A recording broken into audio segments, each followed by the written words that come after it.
It was surströmming, Swedish canned herring. We had to eat it as quickly as possible. At first, I decided there was no way I would ever touch something so foul. But then, my desire to win won out. I shoved the fish into my mouth and almost burst out crying with disgust. But it was worth it. I finished eating first. A couple of participants got sick, and they were eliminated from the competition. During the second test, we were led to a screen. When the presenter pulled it away, I recoiled. There was a bathtub behind the screen which was about to be filled with spiders! We had to stay inside it for 1 minute. One participant got hysterical. She didn't even try and immediately refused to participate. Luckily, I had never been afraid of spiders. However, when I got into the bath and they fell on me, it was simply awful. I tried not to show my fear, but then a spider fell right on my face and I couldn't stand it. I screamed and jumped out of the bathtub. My last opponent laid in the bathroom for an entire minute and got more points than me. The final test would determine the winner. The last trial turned out to be insane. We were supposed to get inside washing machines. They would be turned on and the one who vomited first would lose. When the test began, I felt like I was in hell. I quickly felt sick, but as soon as I started feeling truly awful, the machine suddenly stopped. It turned out that my opponent had thrown up, and that meant that I had won. I was congratulated and awarded a prize. After the show, Dan and I created some videos using the backstage footage again. I posted them on TikTok and my audience loved them. I got a lot of new followers. When the show aired, I got 10,000 new followers in just one day. Soon after that, I got a phone call from an unknown number during a lecture. I walked out of the lecture hall and answered it. It turned out to be a representative of a Japanese company. They were looking for models for their commercials. They needed blonde girls of European appearance and offered me a contract. The problem was, they needed me to move to a neighboring state where their branch was located for the duration of the filming. Moreover, they needed me to come at once. I should warn you that Japanese advertisements can be very weird. You might have to step out of your comfort zone. That didn't scare me.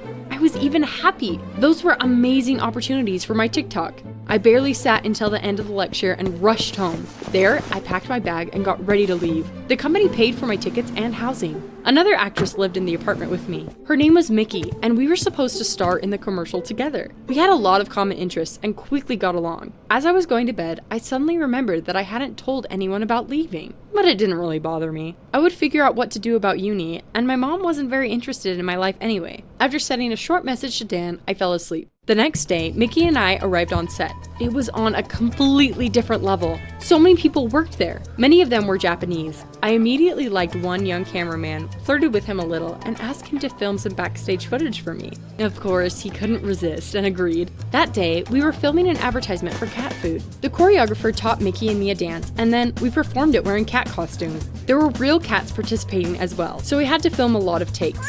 As a result, the filming process lasted several days. During the next couple of weeks, I got dressed as anime characters, an alien, and even a milk carton. I kept posting videos on TikTok, and my followers loved them. One day, I was scrolling through the videos and saw one of a guy jumping on the roofs. I googled it and found out that it was called roofing. Roofers roof hop, get on top of tall buildings and do dangerous stunts there. I immediately wanted to try it. Of course, I didn't want to do something risky right away. So I decided to just film a video on a roof first. I chose a building that wasn't very tall and climbed up the fire escape. I filmed it all on video and then filmed some more on the roof itself. After I posted that video, I got a lot of enthusiastic comments. I was asked to film more videos like that, and of course, I continued. Soon I got the nickname Supergirl on TikTok. I loved everything I was doing. One day, I decided to raise the stakes and climb higher. Of course, it was very risky, but for the sake of staying popular, I was ready to do anything. I asked Mickey to come with me and help me film the video. We came to a TV tower. I was a bit scared,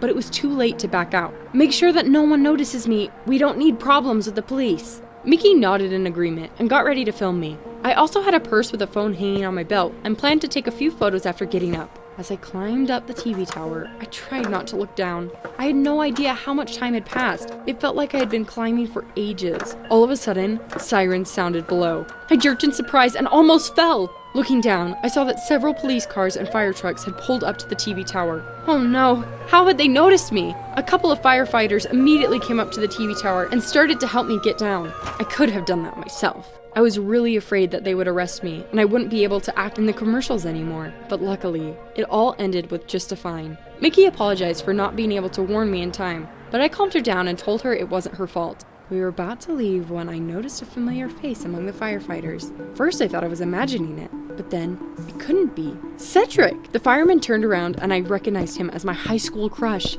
Yes, it was definitely him. The same guy who had once laughed at me. He looked at me carefully. Valerie? We looked at each other in silence. He hadn't changed much, but I had changed a lot. I thought he would be amazed by the new me. I was looking forward to the face he would make. But Cedric did not act at all like I was expecting. He suddenly started yelling at me. You're just as thick as the day I met you. While people like you are doing all sorts of nonsense, firefighters are trying to help those who truly need it. I had never felt more indignant. You are the dumb one, okay? I have a whole army of followers on TikTok. I'm popular now. Cedric grinned and looked at me with pity. Who needs such popularity? Are you really ready to do anything for the sake of views? After meeting Cedric, my mood was completely ruined. As Mickey and I drove home, I thought about what he had said. Of course he was wrong, but for some reason his words really hurt me. Soon, Mickey and I got a job offer. The producers were preparing a cool project but could not decide which one of us to choose. So they arranged a screen test. We carefully prepared for it and rehearsed at home. But the day before the test, we decided to relax and arranged a spa day at home.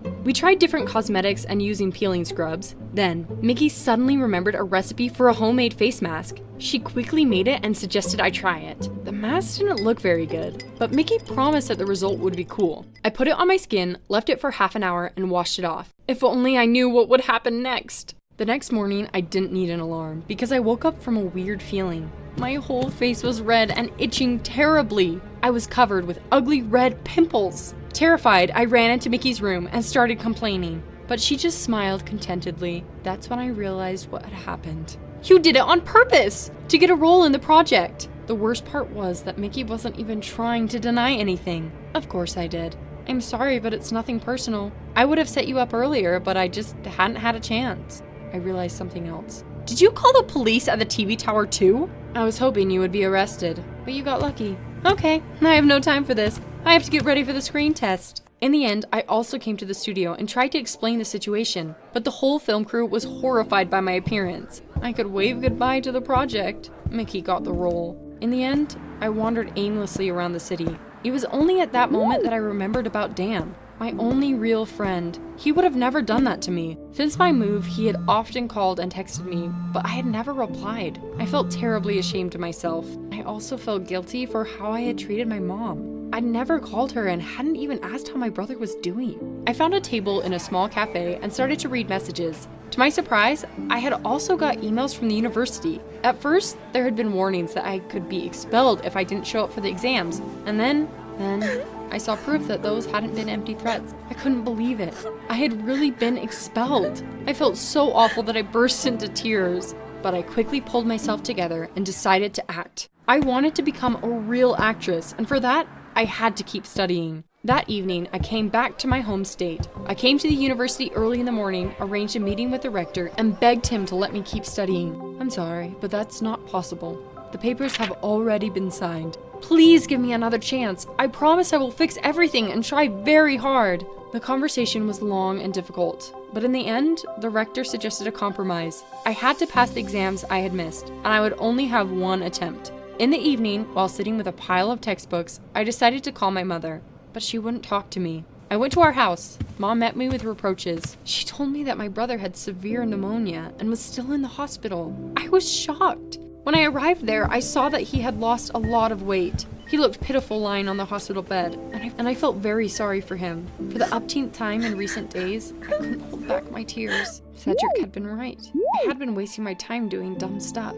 I wanted to be popular so much I had forgotten about the most important thing, my family. I felt so awful, I posted my last TikTok video. I told my followers that I would no longer film dumb videos. My brother is in the hospital, and I will spend all of my free time with him. Half of my followers unsubscribed from me, but I do not regret my decision. Instead of acting in commercials, I started preparing for exams and often visited my brother. I also called Dan, but he wouldn't listen to me. I remembered the time we had sat in my room. I had ordered pizza and Dan had joked that if I got rich, I would have to give him a ticket to a concert of his favorite band as a gift. I had an idea. I ordered a pizza and asked him to write "sorry" on it using sauce. It wasn't easy to get tickets to the concert, but I succeeded.